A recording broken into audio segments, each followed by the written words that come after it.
Hello, everyone, and welcome to a Saturday stream. Today we are joined by Khe Hy from Rad Reads. I've been a subscriber. Are they subscribers on newsletters? I think they are for a Yeah. while. Reading the newsletters. I'm not a fan of reading, as some of the audience know. I'm not a big fan, but a lot of the articles that you put in there, I'm like, oh, I want to have a look at that. I'm curious.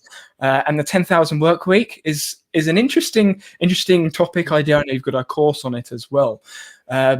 So for those that aren't familiar with who you are, what you do you want to give a quick overview? Because I'm sure you know you better than I do. Amazing. Well, thank you, Danny. Thanks for having me on your channel. Been a fan of your work for a long time as well. My name's Khe Hy. I'm coming at you from Manhattan Beach, California, and I'm the creator of Rad Reads, which is an email newsletter, a blog. I'm almost 42 years old, so written word is my jam. Danny asked me earlier, he's like, are they called subscribers? And I still actually don't know what YouTube followers are called. So that will show our different styles. But like I said, 6 years ago, I started this blog and email newsletter. I just hit send on the 300th edition today. I teach a course called Supercharge Your Productivity on how to live a productive and examined life. And for those of you who are interested, this is my second career, my second act. I worked on Wall Street in finance and hedge funds for 15 years before I became a creator. Yeah. That when I saw that 300 mark on Twitter, I thought, wow, that's a lot. I know, obviously, individuals like Seth Godin have been blogging for years, and people posting stuff for however many days in a row. I'm sitting here like, whew, that's a high bar to set. Totally. That's why I don't do video. Fair, that's fair. And Eddie Noshino, good to see you. Pauli, good to see you. And Kim also. And Kim, I do apologize for that little dig earlier on Twitter. I may have mentioned something about reading and video and movies. So I'm curious, Khe Hy, when it comes to your digital toolkit, I know you have a course on Notion, around Notion. What is involved in your toolkit? Just to kick the conversation off, Yes. is it just Notion, or are there lots of small things helping you get stuff done? It's been, so I first got introduced to kind of productivity systems and systems design reading David Allen's book, like many people. But I bought David Allen's book with cash at a bookstore in 2003. So that was 18 years ago. And I reread the book every year. So my stack today is mostly Notion. So I use Notion with as a substitute basically for Google Docs and Google Sheets. I use it as a substitute for Asana or team collaboration, project management. And I use it for a lot of like my lightweight sharing, lead magnets, things like that, which we could talk about. I am a very quick capture centric person. So I actually use Omnifocus for a lot of like my quick my $10 tasks, like paying my rent and things, just like these very kind of low value but high turnover tasks, because it's so, I hook it up to Siri and everything. And then I use drafts getting ideas out of my head. David Allen famously said, your head is made for having ideas, not holding them. So I drop them into the drafts app. Other than that, Superhuman for email, Fantastical for calendar, and that's probably dabble with Roam, but don't really use it much. Dabble with Roam. You're sort of in the cult, but not really. Mm-hmm. So it sounds like very much an Apple ecosystem. Are you a Apple user? Yes, and you actually see that in in the US. When I look at my texts, there's very few green bubbles. And actually, I'm really bad at responding to the green bubbles because 98% of my texts are with the blue bubbles. And for those who aren't familiar, when you're on iMessage, the bubble is blue. When you're on Android, it's green. And we don't use WhatsApp often in the US. It's kind of not the main texting mechanism in the US. Right. So I forget these things because as my course has grown, it's about 50% non-US. some growing pains, like having to understand the difference between GMT and BST and UTC and all of that stuff. Recognizing that not nearly as many people outside of the US use iOS. That's a big change. And many other ones. Like a lot of my go-to examples on, Harvard Business School and things like that don't resonate as well. Yeah. I know our audience are all over the place. We've got some people from Chile, Germany, obviously America as well. And I'm sure some people, maybe towards the end of the stream, normally watch a replay from Australia as well. So all over the place. And when it comes to time zones, people ask me, so when's the stream starting? 7 p.m. my time. Convert that to wherever you're from. Totally. So you mentioned drafts. I assume you use drafts as your main note taker, your main second brain, as it were. Yeah. Yes and no. I'm not. I take a lot of notes. I'm always, by the end of the day, I've probably put down 50 tasks and like 30 little idea fragments, right? They're not fully fleshed out thoughts, but they're not tasks. By the end of the day, so I use drafts for they're like a couple sentences, little paragraphs. And usually then they either morph into tasks or they'll kind of accumulate towards some bigger idea. So for example, I might have had an idea for a new module for my course. And so then I have a kind of a Notion page. It's a little slower. That's like ideas for course. And then I'll kind of paste them in. So I'll kind of do I very much follow a GTD approach of capture inboxes. So I have like a task capture inbox and an ideas capture inbox. I always clear out the task capture inbox at the end of the day. The idea capture inbox gets cleared out more with a weekly review cadence. Okay, so when you say at the end of the day, is that sort of every day you look at the potential tasks or potential actions, whatever term you want to use, for the things in drafts? Is that like a daily thing? For the things in Omnifocus, right? Because those are where the tasks go. Yes, it is a daily thing, and that's very much as you know with GTD, clearing the inbox, weekly reviews. If you don't do those, kind of like brushing your teeth. If you don't do those, the system can't actually stay functional. Yeah, that's very true. I have a lot of those small things I personally used to do this currently, and it's like drink water, eat breakfast, clean teeth, those small things. I have food on there because I forget. I forget. You're working, you just look at the time and go, oops. Totally. I've been there. Yeah. When I was speaking with Mike Vardy, he also uses drafts. He uses the recording aspects of drafts quite a lot. Are you a recording or are you a typing? I'm typing. I do record most of my tasks. So for example, I have an Apple Watch. I'm not wearing it right now. Set up to Siri to OmniFocus. So I'll just my wife makes fun of me because we'll be in the car. It's like, remind me to email Danny the logo, remind me to tell Vincent this, remind me to pick up. And then, so that's how I'll have 50 tasks by the end of each day, just in this task inbox. Most of them actually came from voice, but for the notes component, they're written by hand or typed into my phone. Interesting. So I don't know whether it's just me, but my immediate thought when you said that was, that's a big number. Oh yeah. When you look at the productivity, lifestyle advice, the minimal intentional living, they say a North Star, one action, or maybe 3 actions, 3 main tasks. 40 is a lot. I'm very similar. Are they big tasks or are they sort of the David Allen 2-minute actions? So they can be so many things. Oftentimes they're just like little, remind me to text Danny, right? So that there'll be a lot of these like little things like, pick up, mail this envelope, things like that. So a lot of them do end up being 2-minute tasks. And then on the other end of the spectrum, a lot of them end up being someday maybes, right? Which is kind of something you would like to do at some point in your life, right? And in this case, it's often revolving or like course ideas, writing ideas. So it could say, remind me to update the post about user manuals to use the Coinbase example, the very specific thought.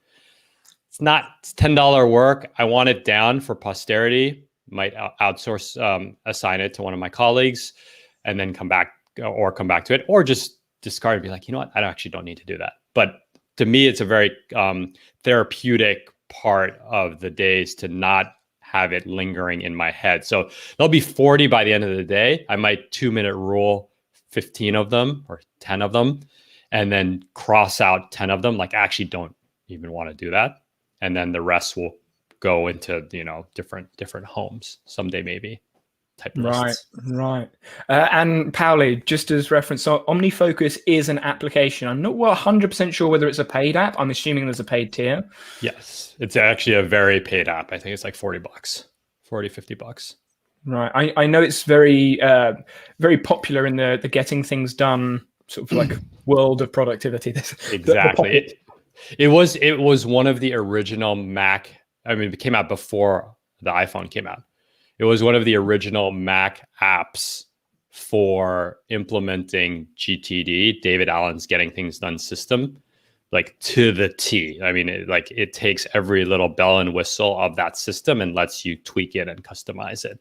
And so it's quite old. It's been replaced more by Things 3, which has a bit of a cleaner design. It feels more modern. But then there's like the old guys like me that just, old habits die hard. Tradition. we don't bring age into it. Well, I try not to anyway. It's funny. You mentioned Omnifocus. I assume you've been using it for a long time as well. Yeah, 7 years. Yeah, kind of like is it kind of like the Evernote of? It is.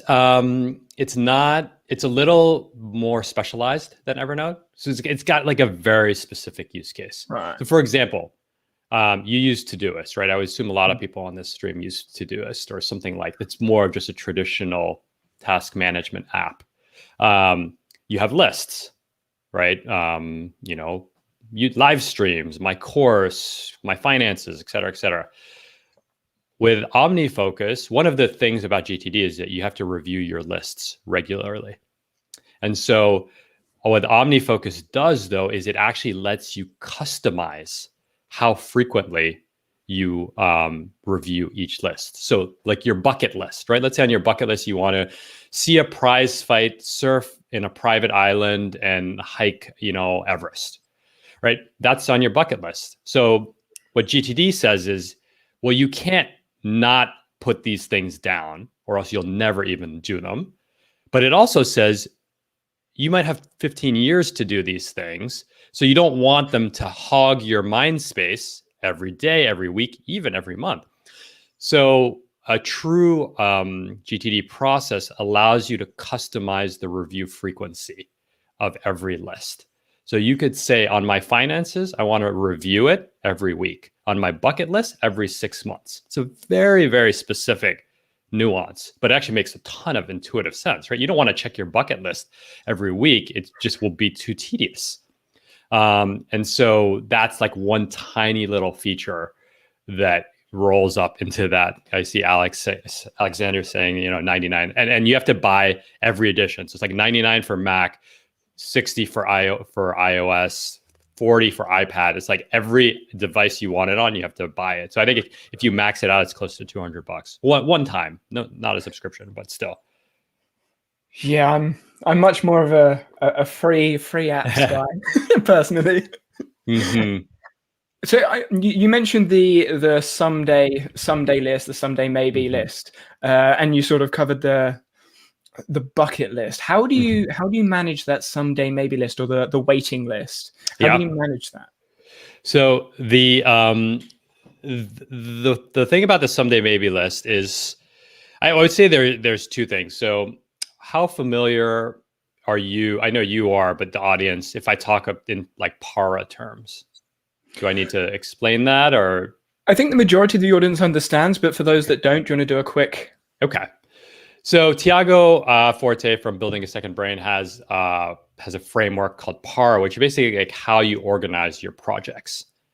And he makes a very, very subtle but very interesting distinction between, I'm not going to talk about the resources. So it's projects, areas, resources, and archive, PARA. And so there's a very specific distinction that he makes, which is between projects and areas. And that distinction is that projects have end dates. So for example, I'm launching the 7th cohort of my course. So the project will be launch cohort 7, right? The end date is June 1st when the course starts. And then the project might shift to, manage, execute course or, run course. But it has an end date, right? Run a marathon, get married, plan a vacation. Those have end dates. Those are projects. And projects have tasks within them, right? If you're planning a wedding, plan dinner, rehearsal dinner, prepare speeches, order tuxedos, blah, blah, blah. But once the wedding happens, they're all over. So there's a very natural forcing function that everything must be done by that date. Obviously, you're not going to do it all the last minute, but they have to be done by that date. So then there's areas. Areas are a little trickier, right? And this is a very it's actually inspired, I suspect it's inspired by GTD. But areas are, you have a responsibility for certain spheres or domains of your life. For example, your health, right? There's a lot of tasks related to your health. Everything ranging from book your annual physical with your doctor to take your daily vitamin to, schedule, your physical therapy appointments, buy those multivitamins, et cetera, et cetera. Health is a project, right? In traditional Todoist terms, right? It's a list or can be a list, but it never ends. There's no end date. So the brain's not good at dealing with things that don't have end dates. I bet you're much better, or audience members are much better at paying their rent because there's a very specific end date than scheduling their annual dental cleaning. You hit snooze. And so that's an important bifurcation of how you organize your tasks. Now, you had specifically asked me about the someday maybe. So the someday maybe can be an explicit list of like someday maybe, like, surf a private island, blah, blah, blah.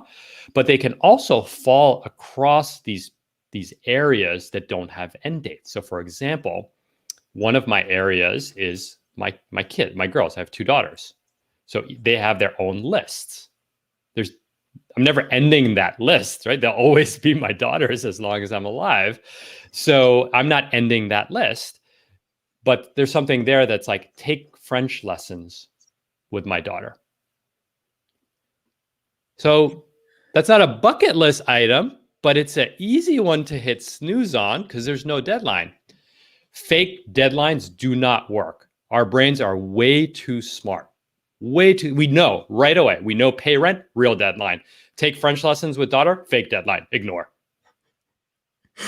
So that's what you'd have to do. That's why you have to have some process to bring these lists, these areas, these someday maybe back into your thought process without using a due date. And that's actually one of the trickiest parts that's where people get stuck on task management. That's why Eisenhower matrix, $10 work, like that's why you just do this stuff like reply to this email, easy. Pay this bill, easy. Plan something that's going to have a benefit in 2 years, very difficult. No thanks. Yeah. And I mean, it relates. I recently did a video about note-taking potentially being unhealthy from my experience in note-taking, because it's very easy to take lots of notes. But when they are, so I did a last week's live stream. Kevin, hello, good to see you.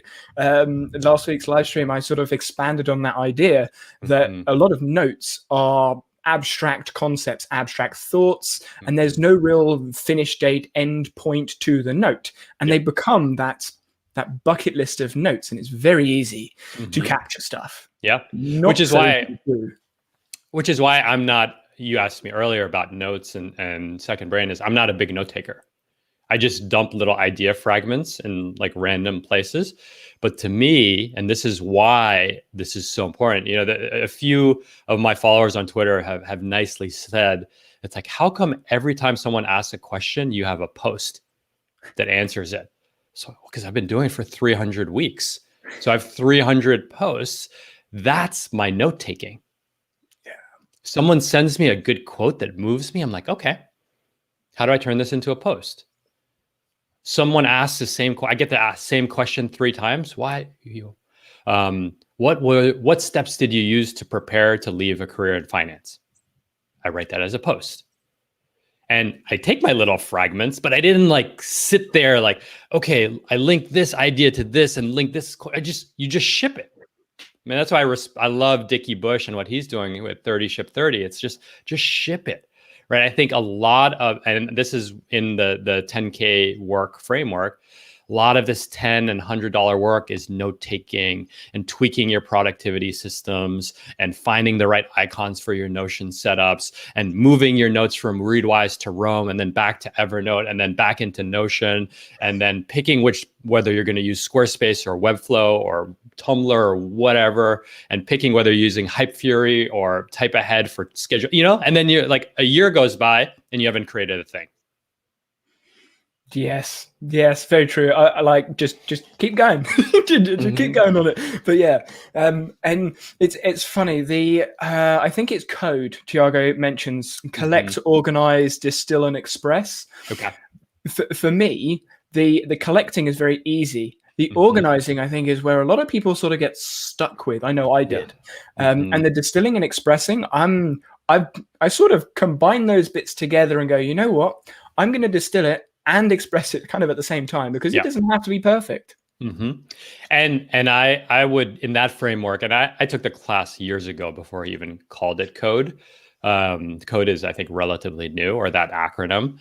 But for me, even the O, search is so good that the O, I don't think you need the O, right? I think, there's this, I saw Adam Grant post this. He said, people on average, or knowledge workers on average, spend 67 hours organizing their emails into folders, or labels, which is and it then takes them longer to find them.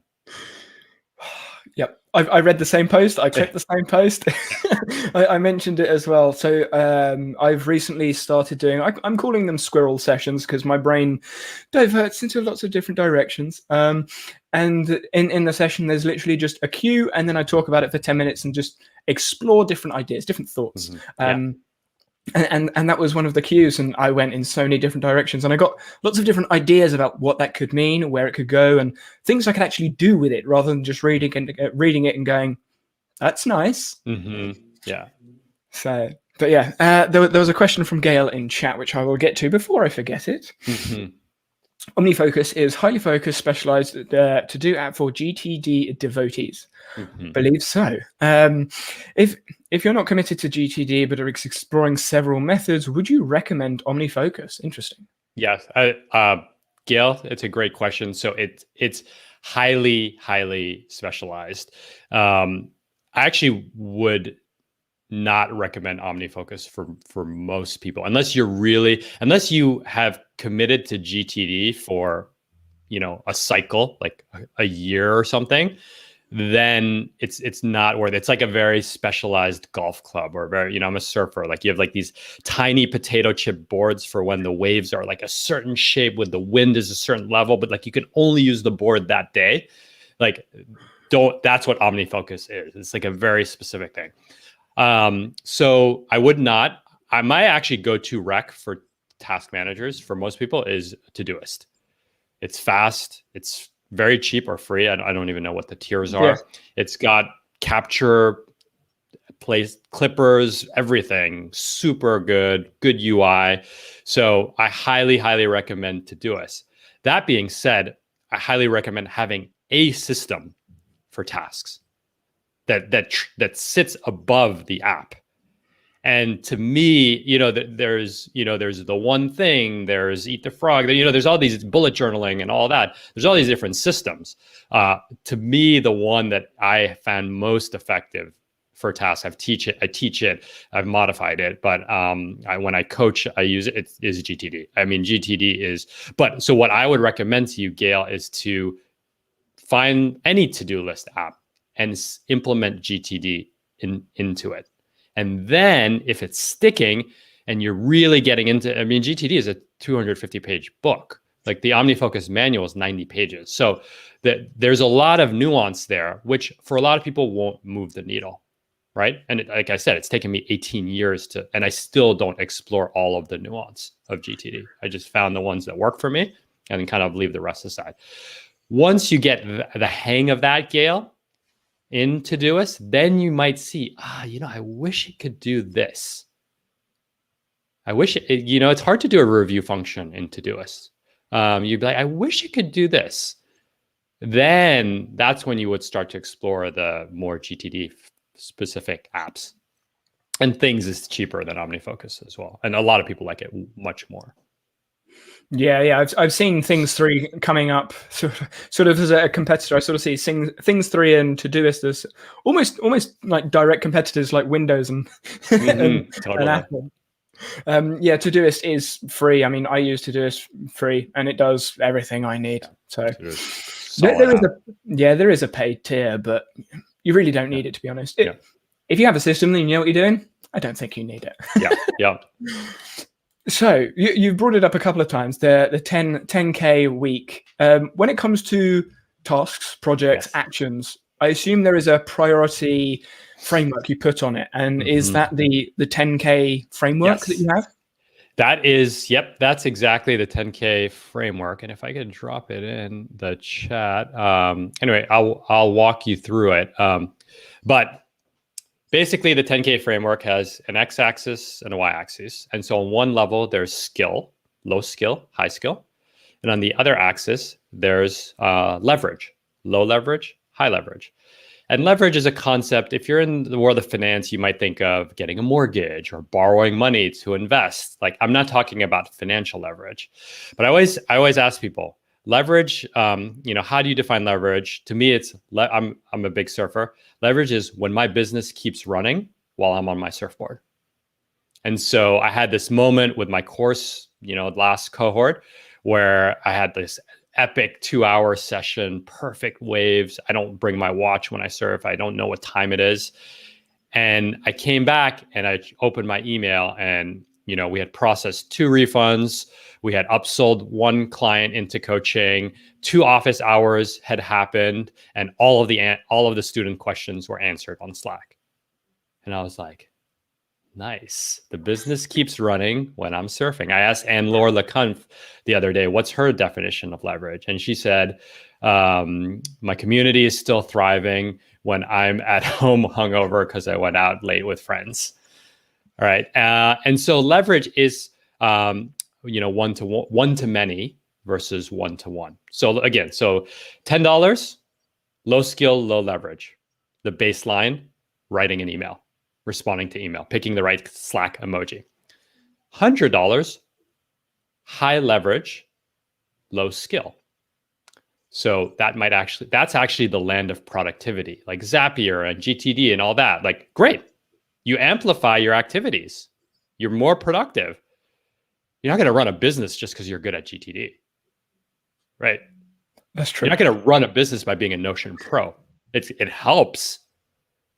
But so then you get to the next tier, $1,000 work. And I want to caveat, because people hear this and they're like, this is icky. It's like you're patronizing on people's level of earnings, and there's currency translations and all that. Don't think about the dollars. Think about the multiplicative effect. If writing an email is $10 work, there is an activity that you can do that is 1,000 times more impactful. What is it, and what's stopping you from doing it? So back to the matrix. $1,000 work is when you have high skill, low leverage, right? So I worked in finance, 15 years, high skill. I knew one part of finance really well. I got paid very well to do that. But when I took a vacation, I stopped making money. If I quit, I stopped making money, even though I had the skill. No leverage, right? When I'm surfing, the money, the business is stopped. And so I want to say, though, that $1,000 cohort that's a great life. That's what most people aspire to, and there's no critique of it. That's what I pursued for 15 years, right? You're a doctor, you're a lawyer, you're a banker, you're a professional, YouTuber, whatever. Like, you make a product, you're good at it, and you get paid. It's a good life. So what's this $10,000 category? Right? What is the difference that your business keeps running while you're on your surfboard? It's not money. It's that you have found ways to amplify yourself one to many. Right? And there's so many different ways to do that. Building an audience, building a brand, hiring people, having unique ideas. A big idea is an important one in the world of content creators, like GTD. Look, 20 years later, I've said that word 25 times already. Talk about leverage. David Allen probably collected a royalty off of this conversation because someone in the chat probably went to buy the book. That's leverage. He's 60 years old. That's leverage. And so that is how, I want you all to think about this. If writing an email, sending a Slack message, posting a tweet is $10 work, what is an activity that is 1,000 times more impactful? And whether you're 18 years old or 60 years old, every single one of you has that activity. And that's where you should be spending a lot of your time. It doesn't mean you don't write the tweet. It doesn't mean you don't send the email. But what it does mean is that maybe you change the sequencing of it.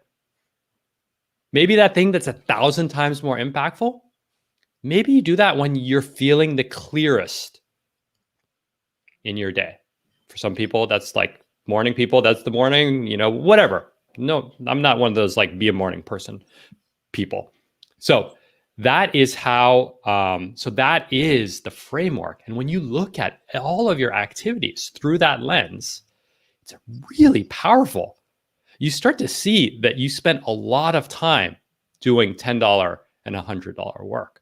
And when you're stretching, you're doing 1,000, you're doing like your job, and you're getting better at your job. There's something else, right? And I think what I love about the framework is that it's a challenge. It's a challenge because I can't sit here and tell you, Danny, what your 10K work is. Because only you understand your business, you understand yourself, you understand your ambition, you understand your dreams. I mean, I can help you through it, figure it out. Maybe that would be a fun exercise. But I can't tell you what it is, just like you can't tell me what mine is. So you had to identify it, and then you need to do it. And it's like it's the opposite of something with a due date. Because once you do it, you might not see the payoff for like 3 years. So I'm curious then, with all of the different iterations of essentially priority. Yeah. How do you balance out those smaller tasks? Because I would imagine many of us like talking with people, and talking with people are those small conversations you have on social media or the emails, etc. Mm-hmm. Do you use time blocking to give yourself boundaries? Like how does that work? I think that it really starts with, the informal tagline of Rad Reads is come for the productivity and stay for the existential. So I think before you even get into the land of strategies and product activities is, why do you want what you want? Right? Why do you want, I'm going to cross 30,000 email newsletter subscribers sometime this week. Congratulations. Thank you. And that's awesome. But nothing in my life will change once that threshold gets crossed. But that being said, 3 or 4 years ago, I probably said to myself, man, my life will be so different once I have 30,000 followers. Right? And 10,000 Twitter, whatever. When I'm managing director, you pick the freaking metric. There was a time when a younger version of me that said, once I get that thing, my life will feel whole. I will stop criticizing myself in my head. I will be happy all the time. I will be a present and loving father and husband. And the thing happens. Same day, same stuff, different day. So what gives? Right? And this is why I think a lot of productivity stuff is broken. Because no one asks the question, why do you want what you want? I wasn't sure whether you're gonna carry on. It's sort of like, was that a pause for dramatic effect? I'm a sucker for alliterations and pregnant pauses. See what I did there? Yep, like it. I completely agree. And the idea of productivity, I think the systems and frameworks, unless there is a solid base, i.e. the why, the purpose, they can crumble quite quickly. Yeah. Or you just end up doing what Seth Godin likes to say, hiding places. Yeah. He used email as the example. And I think learning and productivity, all different types of productivity, can be a hiding place for a lot of people. Absolutely. And that's why once you get to that why, that, to go back to the 10K work, that's 10K work. Figuring out what is your why. Right? Because think about it. If you sat down and you're like, I don't know, who's like James Clear, Seth Godin, like, I want to have a 4 million, James Clear. He sold 4 million copies of Atomic Habits. Do you know what a good business book is considered, like from a publisher's perspective in terms of sales? Good. 15,000. He sold 4 million. So we can all sit here and say we want to be the next James Clear. Right? Oh, okay. Why do you want what you want? Do you want his ability to I know he probably makes like 30 to 50K a speech. Is that what you want? Because if that's what you want, there's probably an easier way to get there than selling 4 million copies of a book. Or if you just want the ability to make 200 grand a year, James Clear himself will tell you that there's an easier way to do that than to do it the way he did it. But all you don't see the 10 years it took for him to even have a chance at that book. 10 years he's been blogging for. So that's where the why can get you started. Yeah, and I think so. I will get to this question in a second, Esteban. I think something that's interesting I've seen it in the YouTube conversation, in the blogging conversation. People sort of say, it was a quick spike, but they don't see the however many years prior working, honing skills, whatever the creator is and who they are. They've built up certain skills, experiences through however long the work is, and then everyone suddenly sees this surface spike. Oh, it was luck. No. And I'll tell you, I want to get to Esteban. What's up, Esteban? I see you on Twitter, but I did a quick math on Rad Reads because I was feeling very introspective with the 300th issue. And so I think I work on average about 44 hours a week. So that's, 9 to 5 day, and then 4 hours on Saturday.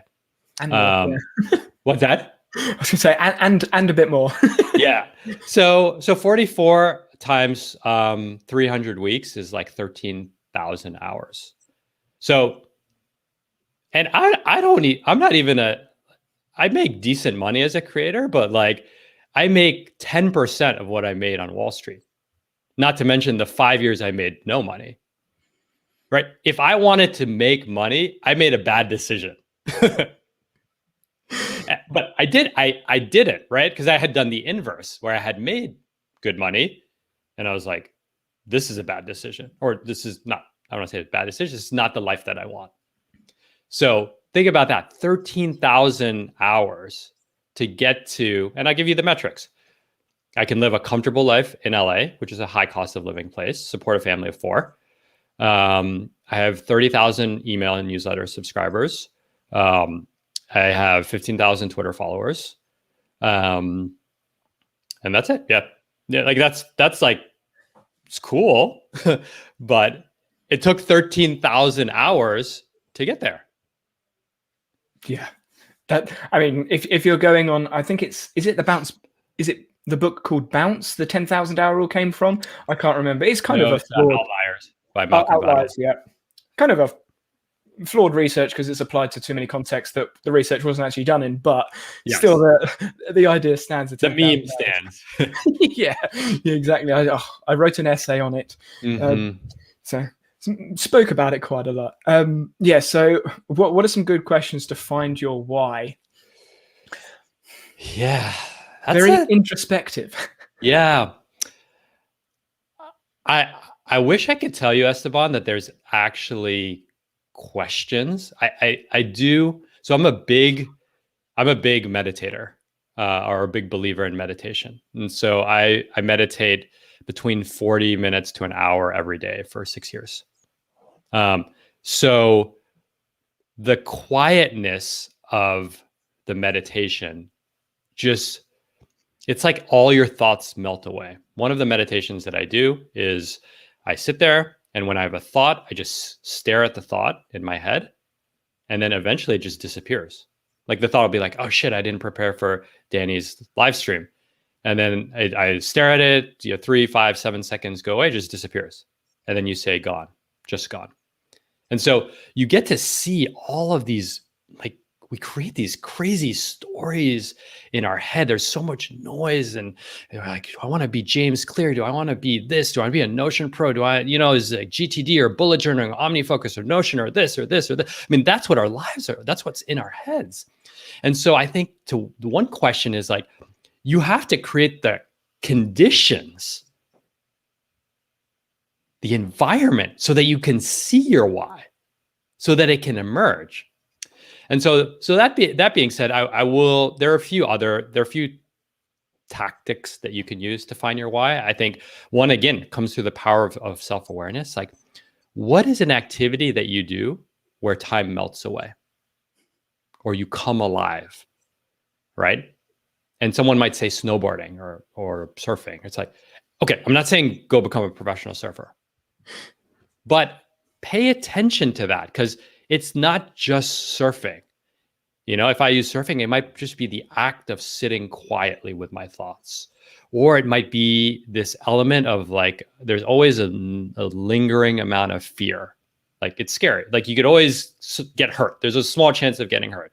It could be the camaraderie of the people in the ocean. It could be the camaraderie in the fact that surfing is actually, to some extent, a giant socioeconomic equalizer, where you can have a Wall Street, person and, an OG surfer that rides the same board for 40 years, like talking for 30 minutes. Again, whatever that is, lean into that, poke at it, and just see where that takes you. I wanted to give a story that ties to this, but I've been talking for a while, Danny. So let me know if that's okay. Yeah, go for it. Feel free. So Esteban, there's another belief that a lot of people, they might, another take on your question is, how do I find my passion? Right? It's similar. It's an adjacent question to how do you find your why? So I actually don't believe that you can whiteboard your passion. You can't like read The Artist's Way and answer all of Julia Cameron's questions diligently and be like, oh yes, my passion is ending world hunger, right? So you can't do that. All right, that's my belief. But I give you a story with me. So, I went to college. I was a computer science major. I worked on Wall Street for 15 years. I became a creator. And in the process of creating, I did a mix of coaching. And now I do mostly online teaching, right? That's kind of my career. Now I look back at myself and say, oh, my why is I love teaching. And for those of you who have read my blog for a long time, there's a teaching element to it. Journalists, they would call it service journalism, where you like provide a service of like how to learn something or how to do something better. But then you go back to my Wall Street career. I see Vincent here. Vincent can tell you the story. He was on Wall Street. I organized a teach-in where I would teach everyone Omnifocus. I teach everyone Omnifocus in the morning before work. So I'll finish the story and then let's get to Kim's question. So I teach everyone Omnifocus before work. So all these random stranger finance friends, we would meet up at 6 a.m. before work, and I would teach you how to use Omnifocus. Vince, back me up on this one. So and then if you look, and when I was in college, I mentored, I was a big brother. And so when you look at the arc of my career, I actually love teaching. But I never would have sat down on a mission statement and said, My why is teaching. I created the environment where it could emerge. Let's look at Kim's question on the audio. Yeah, Kim said something about the audio. Lizzie has says it's fine for her. Yeah, so Esteban and Nerdy as well. Sorry, Kim, that you're having issues. Yeah. Okay. Let us know if it persists. So I'm curious. I love asking questions. I've got a couple in mind. Okay. But this one isn't necessarily a question, but something that I've noticed. There was a video done by, I think it was Veritasium, the YouTube channel Science Individual, a while ago about boredom. And essentially he put himself in a room with complete dead silence, and he was at ease with his mind. Essentially, he was unintentionally meditating because he was going through all the thoughts in his mind. And he was saying that boredom, this was kind of the conclusion of the video, boredom is actually our own minds saying, you know what, I need a break from all the stuff that's going on, and I just need to rest. Yeah. And I thought that was an interesting conclusion that he came with. He came up with. Now, well, what are your thoughts on that? I would say I struggle to be bored. So I'm very hyperactive mind. Like I think Cal Newport calls it the hyperactive hive mind. So I think meditation is just like offsetting that. But I actually posed the question. So in my course, a lot of like kind of hard charging entrepreneurs, executives, consultants, bankers that just like they want to like squeeze water out of the stone and just get that much more. Then I asked them like, why do you want what you want? I'm like, good question.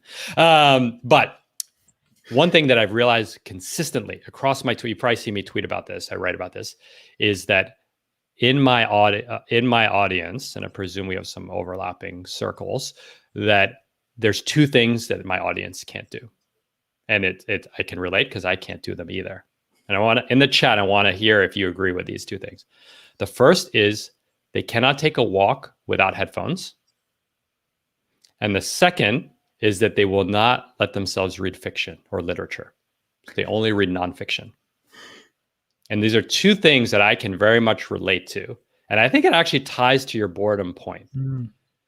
And the way it ties to your boredom point is that this world of that we are operating in, that is very self-improvement focused and productivity focused, outcome focused. Let's call it what it is. It's outcome focused. We have a problem doing things that don't lead to an output.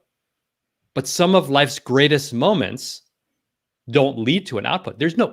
When I am an awesome father rolling around playing board games with my kids, sure, you could say like, oh, you're giving them confidence, or oh, you're helping them become better you're helping them become better problem solvers, like all that. So that is, we are so outcome oriented, but so many of life's joys come from things that don't have outcomes. Hiking, listening to music. And to answer probably, they cannot. People have trouble reading fiction. They have difficulties reading fiction, and they cannot go for a walk without having their headphones in. I'm certainly the opposite, but then I think I'm a little bit biased against those because I'm not a big fan of reading, so I wouldn't choose fiction or nonfiction, and I love listening to my own thoughts. So I'm not a big fan of headphones. Having said that, I'm half deaf, so when I have headphones, it's only one anyway. But yeah, so Kim's saying that the comment about boredom was interesting. I'm never bored because there is nothing to do. I don't mean this in a sexist way at all, but my mum is never bored because she's always finding something to do. If she's got a spare minute, it's like, I could go do this, I could go do that. It just happened to be my mum. My dad doesn't. But I have some spare time. I need to fill it with something. And that's where the introspection comes in. Where does that need come from? And I have a theory on that as well, because all my theories are lived experiences. I have a theory as well. I'm curious to see if we're the same.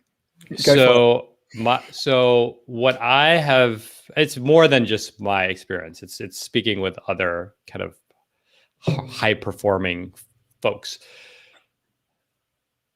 Where our Western society is very secular these days, and so there is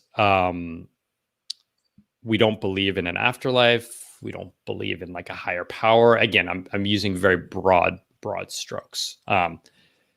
However, we do believe in like the religion of oneself, which is that like Maslow's hierarchy. Like my religion is to push myself to the top of Maslow's hierarchy, and I do that. I live my life to some extent in that way. So this loss of like spirituality, religion, wonder, awe makes us, we still have a yearning for that, but we've swapped it for things that we can measure. Whereas like, I'm a managing director at a financial services firm. It's like, that is the move up. That is the ascension. And so that is why there's this preoccupation that every moment must be productive. Because when you derive your sense of self-worth from your achievement, if you're not achieving, your self-worth is going down or plateauing. So if you define yourself through a sense of self-worth, if you define yourself through your achievements, and I'm not saying, I definitely succumb to this often, then by definition, you can make yourself feel better about yourself by boosting your achievements. And how do you boost your achievement? You make more things productive. You don't take a walk with friends. You sit and like write a post on deep work, right? And I see it. I've seen that in myself. I'm trying to unlearn that. I see it in others. But I think there's this intricate connection, which is like, where do you derive your self-worth from? I was going to go a different route, but you just said a word that's it's intrigued me. You said unlearn. Why not relearn? Unlearn. So I said you have to unlearn where you derive your self-worth from, right? Yeah. I specifically chose unlearn in that there's so many forces that are conditioning you to believe that that's where your self-worth is from. So culture. Because like in my mind, when I think of unlearn, I think of more of a forget or just a leave behind rather than relearn or retraining that mind, that thought is to something else, something Adam Grant has spoken about quite a few times about relearning different ways of thinking through different lenses. It's a good point, Danny. I hadn't actually considering, but I think, okay, so then I would reframe is we should relearn where we derive our our sense of self-worth from. And I think many of us have actually never, this is why the why is, it's way easier to just do more work. Oh yeah. Than to say, truly, when you strip everything away, what makes me who I am? What makes me worthwhile? What makes me lovable, right? Those are actually some of the simplest and most profound questions, like simultaneously. Yeah, there's a couple of things going through my mind, but something you mentioned earlier about passion, enjoying what you're doing. I through my experience, my limited life experience, I've gone through some difficult situations through education and third world issues, and fun first is something that I have adopted myself, and I try to enjoy what I'm doing. And a question that I asked myself years ago was, when was the last time I genuinely had fun doing something? Not I'm doing this because it's fun, because I felt like I should be doing it. As a student, it's very easy to go, I need to turn up to a lecture, I need to do my essays, I need to do this. I need to go out because it is fun. So society says going out is fun. And I had to ask myself that question. Yeah. And I'm curious, with your day, with the actions you do, I assume you enjoy what you do. How do you find that balance of doing things that are the 1,000, the 10,000 type projects and tasks Mm-hmm. while still having fun and enjoying what you're doing? Because I imagine there are some days you just don't have the energy. Yeah. Well, I think there's a separate conversation which we could go down later, which is related to like fun and happiness and pleasure. It's like what is fun? It's actually not an obvious question to answer, but let's put that's a little bit more philosophical. Yeah, I mean, I do. One of my mantras is follow the fun, and I kind of gravitate towards things that make me come alive. And when something becomes frustrating, I reconsider. I don't like immediately discard it, but I say, you know what? This isn't making me come alive. I'm not sure if I want to do this. So an example that I gave is I used to do one-on-one coaching, and I enjoyed coaching, and coaching is very profitable in the kind of 1,000-1K work category. But it wasn't making me come alive. And something else was pulling at me, which was teaching on like cohort-based courses. That was making me come alive. That was way less profitable and much riskier than this dedicated group of clients. And so with some thought, I didn't do it overnight, but I said, you know what? This thing's not making me come alive. And the first thing I did was I stopped taking new clients. The second thing I did is when clients would roll, it was like 3-month engagements. I would say, you know what, I'm actually slowing this down. But if you really want to, I respect that you took a risk on me. So, and then I slowly pivoted away. So I think that it goes back to like, why do you want what you want? I think one of the most beautiful parts of 10K work is actually saying no. It's closing doors. So I'll tell you, I get so much YouTube FOMO, because I see what you guys do on YouTube. I'm friends with Ali. We talk regularly, and I just see, I get it. I see Marie Poulin and all that. And I'm like, I could do that. Like I have the skills, I have the setup. It doesn't make me come alive. Like I don't like it. And so I've gone through these false starts where it's like, I should be doing YouTube, because I bet if I plowed through it, I'm like, I'm going to get, I don't know, 15,000 person channel, whatever. I could figure it out. I wrote a newsletter for 300 weeks. I probably could figure out YouTube. But I don't like it. I don't like finding the thumbnails. I don't like writing descriptions. I don't like storytelling in audio. It's a video. It's just not, I don't like lighting and, audio and all that stuff. And so sure, I could plow through it, and I could probably hit that goal in a year or 2 years, and it would probably be good for my business, but I would burn out and I would lose the joy. And so instead, I closed that door. I every 3 months, I need to close the YouTube door and be like, I can't get that FOMO. It's not for me. It's not going to work. And I got things that, writing is effortless for me. It's like, I wrote a, 1,500 word post this morning in 90 minutes. Like it's fun. So that being said, as a business grows, like new challenges come up. And one thing that is something that I'm thinking through a lot now is that the brand and the voice of Rad Reads is it's Khe. They're kind of intertwined, and I want to create some separation between the two, because it's been 6 years, and it is a little bit more of a business now where we have an offering, and the offering's not right for some people, but the offering's really good for others. And so there's just this moment right now where it's like, one thing that I'm actually really excited about, and I saw a question about it earlier, is building a team, because I've been doing a lot on my own for a long, long time.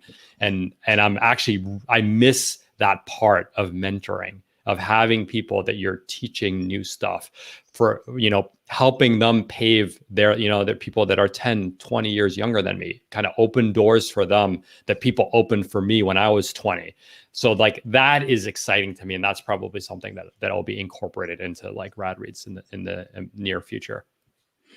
Yeah, I did see that, and you've done a lot individually, and this is something that I'm excited about in the future, because a lot of people are more, and they're not necessarily more open to things, but they're more accepting of different ways of doing, like being a creator.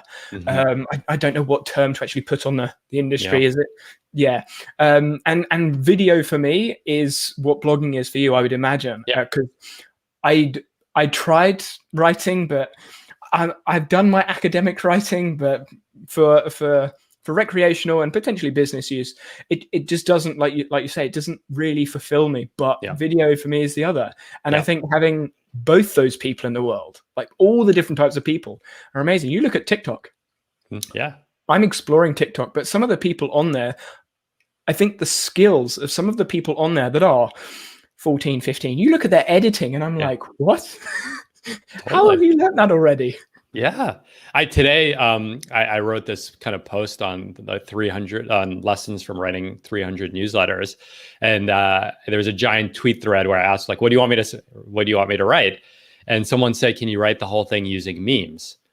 And I'm 40. I've actually never created a meme in my life. And it's actually a very different way to see the world. It's very creative, and it's not something that you can just drop into and just be good at. It's like writing a good tweet. It's only 180 or whatever, 280 characters. It's very difficult. And so I tried it and I was like, oh, this is like weird and hard, but kind of fun. But again, it just shows that different brains and experiences are wired in one way. It doesn't mean that I'll never do video, right? I just like knowing what I know about myself today and my constraints and all that. It's a door that I'm very glad to keep closed, so I can kind of run towards other doors that are more open and more exciting. Yeah, I came across, I cannot remember her name. I'm quite bad at remembering names. I think her last name is Appleton, like Maggie Appleton, something Maggie like Appleton that. sounds like a familiar name. And she expresses things through essentially infographics. So there's a bit of text, but there's drawing, and it's very graphical. And I was going through these, and they're blog posts, but they're very graphical, and it's just a different way of communicating the same thing. It's like, this is really clever. So I'm interested with you say you're closing doors. How do you know what doors to close and what ones to keep open? Well, there's it always goes back to the why, right? There's I used to be so obsessed with the metrics and like open rates and subscriber growth and all of that. But then when I started to launch courses, it was like, I realized that sure, having subscriber growth helps you sell more courses, but that's not really the thing that moves the needle. The thing that really moves the needle is understanding your customer. Yeah. So you could grow, like, for example, I actually get a lot of traffic to my website from Notion searches, but those searches tend to be a lot of people looking for free templates, students, people earlier in their career. My course is $1,500. It's for like people around my age, like my demographic. They're great rad readers, but they're not great customers because of that gap. And so you start to, once you understand what's important and what's your why, are you asking the right question in the first place?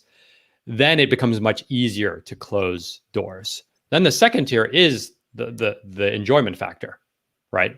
Where if it starts to really become a friction, I mean, I did a year of podcasting and it was an incredible experience, but that is hard. That is a hard medium, and it's a hard medium to grow on. It's hard.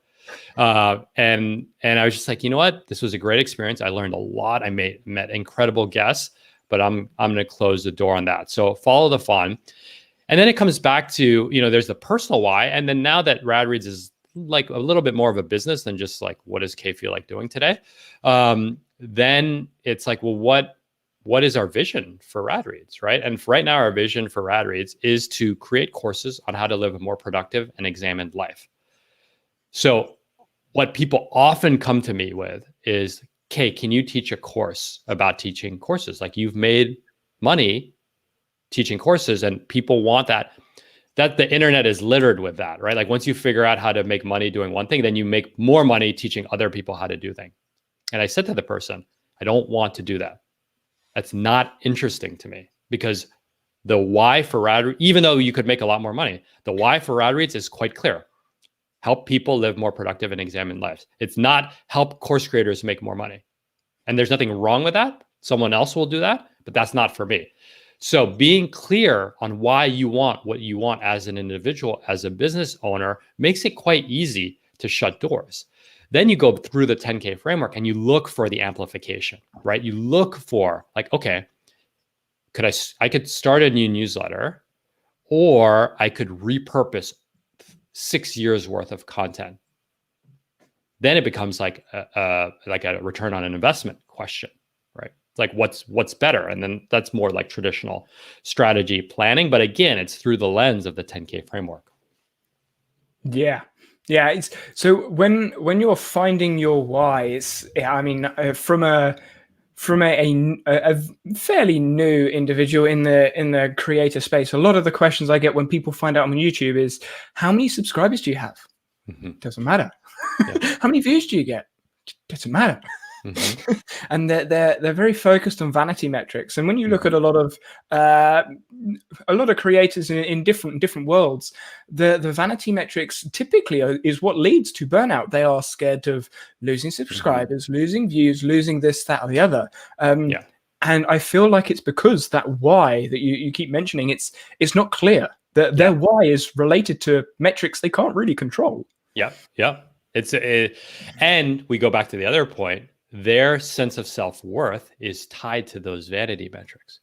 So you are burning out to keep yourself, like you're burning out to keep loving yourself, like to keep giving yourself permission to affirm yourself. I say that very seriously. Like that's messed up. That's a very slippery slope to more than just burnout.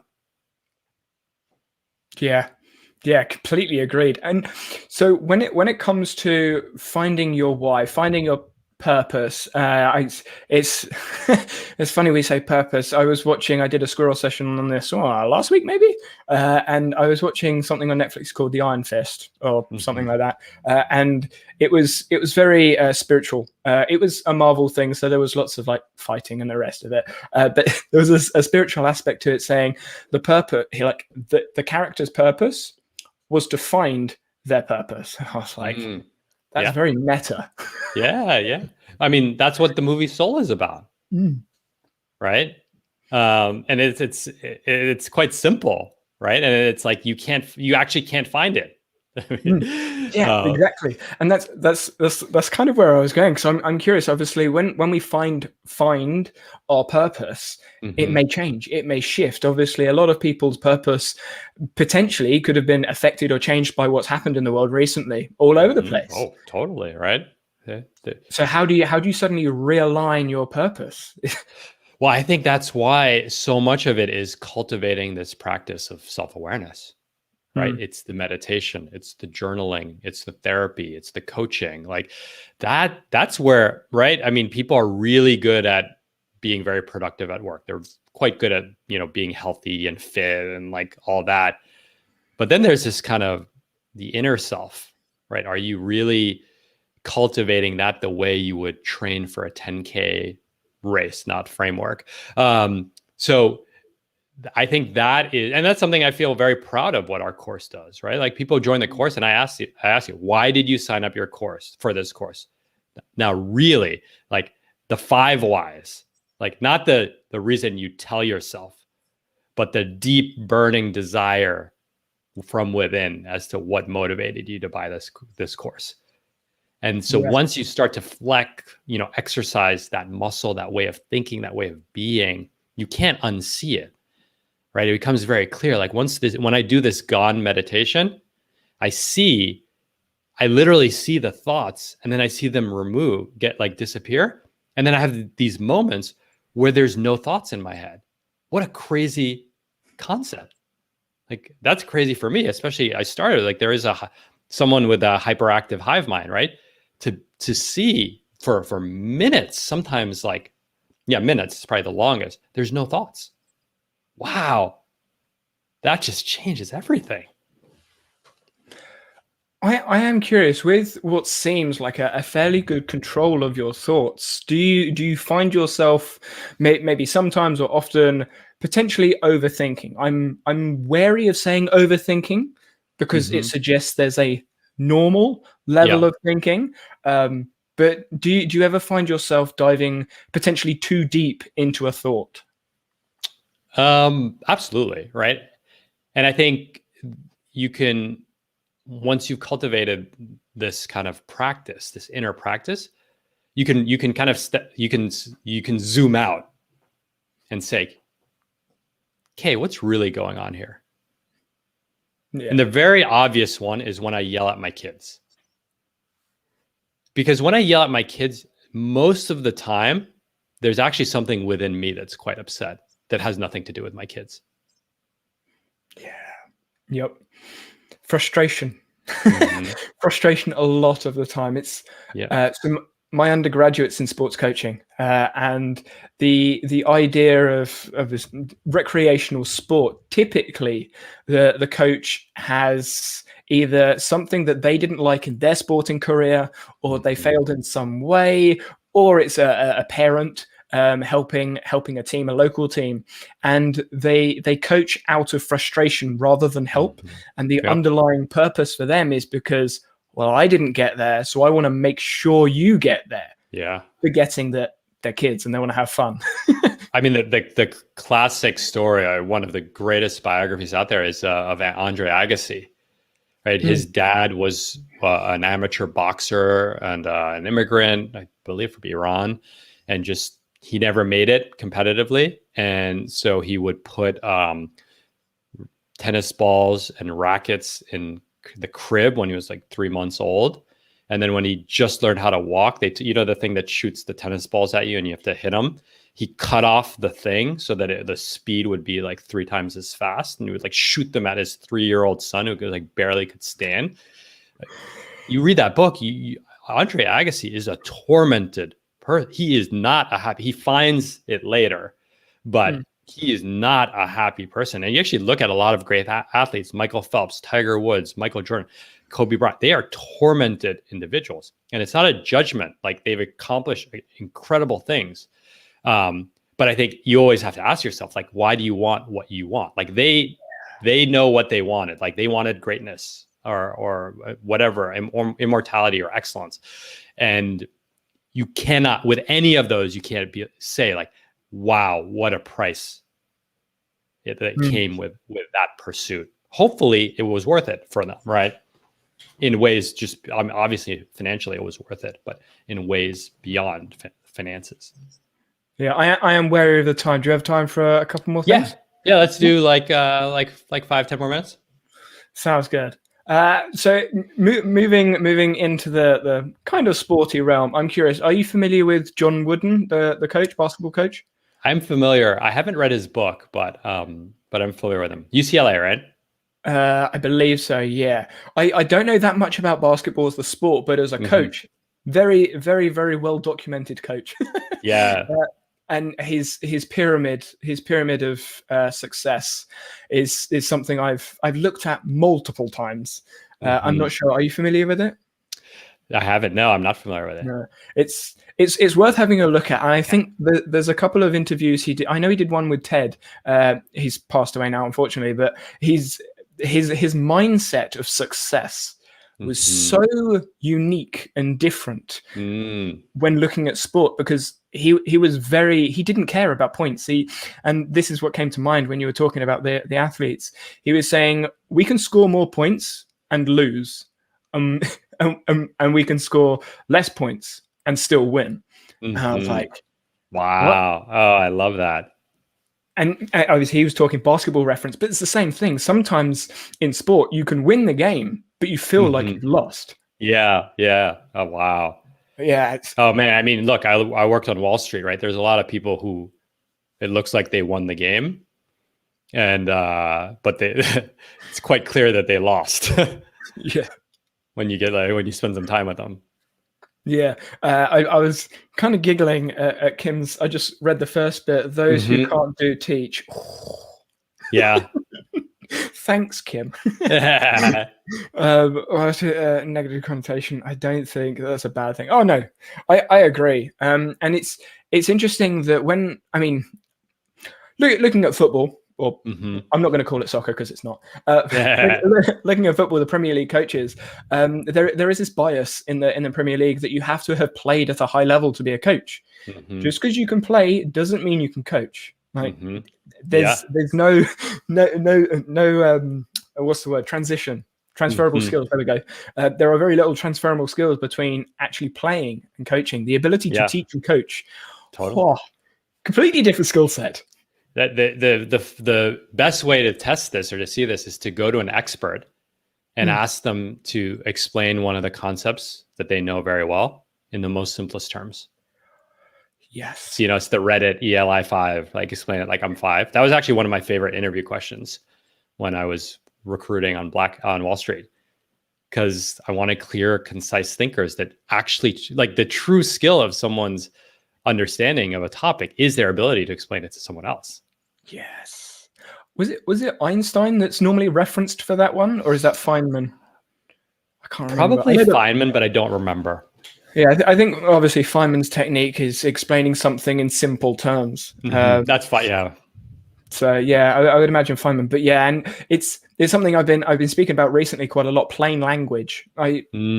To me, it was plain English, and then I realized actually it's just plain language. And I plan on doing a video at some point about it because it's an interesting topic when you look at the world of productivity. There are so many words and terms that not necessarily overcomplicate, but there are so many words and terms that mean essentially the same thing. It's just essentialism, intentional living, minimalism, productivity. What is the difference? And being able to explain it in plain language that anyone can understand. You don't need a glossary of the jargon. I think those people are the ones really to teach and coach and that can help. Totally. And I mean, you see that on Wall Street all the time. Is they consciously obfuscate simple concepts to make you believe that you need to pay a premium for them or have an expert do it for you. Yeah. That's a moral and ethical thing, and that crosses a lot of different worlds. Totally. A very sort of like last thought. When it comes to success, this could be a big topic, but I don't want you to go over time if you do have something to do. But success, how do you not necessarily define success, but how do you say to yourself, this was a successful day, a successful week, month, year? Yeah. I mean, there's a very lazy test that I use, which is if I didn't have to work for money. So if someone just miraculously put all this money into my bank account, how does that day compare to the day that I just had today? And I feel fortunate. Yesterday, that was the case. Today, that's the case. And so that's a very kind of simple, like, if Jeff Bezos somehow wired me, all of his life savings this morning, I would have still showed up here and with the same level of enthusiasm and vigor, because that's what makes me come alive, right? So that's a very lazy but very telling heuristic. And again, I think when you realize that it's not about money. Sure, money does enable you to make certain decisions, but it's not going to be the thing that makes you feel content, like you had a rich, full day, right? Even, a billionaire can't pay someone to hang out with their kids on their behalf or teach them how to ride a bike. Although I know some billionaires or multimillionaires who do pay people to teach their kids to ride bikes. So that is that is a simple test. I think for me, I often what I think about is how did I show up for the people who I love? Like, did I give them 100% of myself? Everyone. Like, if I gave every interaction I had in a day, if I gave them 100% of myself, then that is a success. So that I don't have big goals. I don't like, I just kind of, I very much live in the presence, even though I'm building a business, where it's, I sit down, I write the post, I have my one-on-ones with my team, and the next day I do the same thing. Right? It's quite simple in that way, but I think it does come back. Someone said to me that around this 300, like, okay, like, you've done this for 6 years. You're clearly like you're good at it and all that. And he's like, but what I respect about you the most is you are very clear about what you want, but more specifically what you don't want. And so kind of mapping that into your lived daily experience is, success. Yeah, I can't remember the exact quote, but it's very similar to what John Wooden's definition of success was. It's essentially doing the best you can with what you're given, roughly. Very abbreviated. He was very good with words, very good at, he was an English teacher as well as a basketball coach. So yeah, awesome. Poems or listening to him speak is just like, wow. That's so cool. I'm going to definitely check it out. Massive. His vocabulary is so big, and he just plucks these quotes from poems and novels, philosophers, and like where did all that come from? Yeah. It's been great talking to you, Khe Hy. I don't think there are any other questions in chat that I missed. I did see this. Language is something that's come up a few times on this channel. So Pauli's from Chile, and we've spoken about language and how it can be very confusing, learning all the different words in English and then having to transfer them over to whatever language people speak. Yeah. Sorry. But yeah, it's been great talking. Thank you. Is there anything else anywhere you'd like to direct people after the stream? I do have, for those watching, I've got the link to his channel in the description. Yeah. Anything else you want to say before we close it out? No, Danny, I've been a fan of you and your work and your channel for a while. So thank you for this privilege to speak to you, speak with you, and speak and get to know the members of your community. I would just say I'll drop the link, but I'm having a free 5-day boot camp. So like 5 days of teaching. When I say I love teaching, I'm not kidding, where we walk through the 10K framework. We've got interviews with, Nathan Barry from ConvertKit, Marie Poulin, about how they do 10K work. And so we'll drop that chat in. I don't actually see a chat button, maybe because I'm not logged in mine. If you put it in private chat, I should be able to put it into the... Got it. And then... So come join us in that bootcamp if you're free, and radreads.co, like you said, weekly, like you've heard, weekly newsletter, and find me on Twitter. That's where I spend most of my time bantering. Yes, yeah, Twitter is a great place to talk with people. But yeah, awesome. I want to. Oh, it sounds like you've got someone else that's interested. So, all right, thank you, Paul. Awesome. Everyone, have a good morning, evening, afternoon, whatever time it is. Happy Mother's Day to all the U.S. I think it's only in the U.S., but to all the U.S. moms tomorrow. Yes, very true. And all the moms in general, right? We don't have to celebrate you on a specific day. I know we have a few of them in chat. Awesome. It was great talking with you, Khe Hy. And for everyone else, I will see you guys next week. Awesome. Bye, everyone. Thank you.